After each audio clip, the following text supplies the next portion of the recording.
Colorectal cancer staging ಹೇಗೆ ಮಾಡಲಾಗುತ್ತದೆ ಎಂದು ನಿಮಗೆ ತಿಳಿದಿದೆಯೇ? ಕ್ಯಾನ್ಸರ್ ಎಷ್ಟರ ಮಟ್ಟಿಗೆ ಹರಡಿದೆ ಎಂಬುದನ್ನು ಅದರ ಸ್ಟೇಜ್ ಹೇಳುತ್ತದೆ. ಹಾಗಾದರೆ ಕೊಲೊರೆಕ್ಟಲ್ ಕ್ಯಾನ್ಸರ್ ಅನ್ನು ಹೇಗೆ ಹಂತ ಹಂತವಾಗಿ ವಿಂಗಡಿಸಲಾಗಿದೆ ಎಂಬುದನ್ನು ನೋಡೋಣ.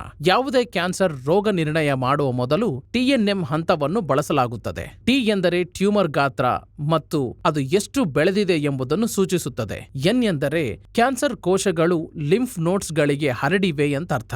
M ಎಂದರೆ ಕ್ಯಾನ್ಸರ್ ಇತರ ಅಂಗಗಳಿಗೆ ಹರಡಿದೆ ಮತ್ತು ಮೆಟಾಸ್ಟೇಟಿಸ್ ಆಗಿದೆಯೋ ಇಲ್ಲವೋ ಎಂದು ಹೇಳುತ್ತದೆ. ಈ TNM ಹಂತ ವ್ಯವಸ್ಥೆಯು ಕ್ಯಾನ್ಸರ್ನ ವ್ಯಾಪ್ತಿಗೆ 0 ರಿಂದ 4 ಸಂಖ್ಯೆಯನ್ನು ನಿಗದಿಪಡಿಸುತ್ತದೆ.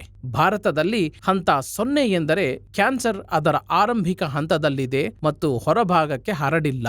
ಹಂತ 1ರಲ್ಲಿ ಕ್ಯಾನ್ಸರ್ ಹೊಟ್ಟೆಯ ಸಬ್ಮ್ಯೂಕೋಸ್ ಅಥವಾ ಒಳಪರದಕ್ಕೆ ಹರಡಿದೆ. ಇದು ಲಿಂಫೋನೋಡ್ಸ್ಗೆ ಹರಡಿಲ್ಲ. ಹಂತ 2ರಲ್ಲಿ ಕ್ಯಾನ್ಸರ್ ಕೊಲೊನ್ನಿಂದ ಟಿಶ್ಯೂಗೆ ಹರಡುತ್ತದೆ.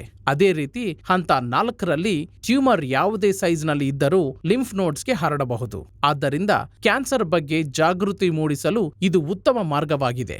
ಧನ್ಯವಾದಗಳು.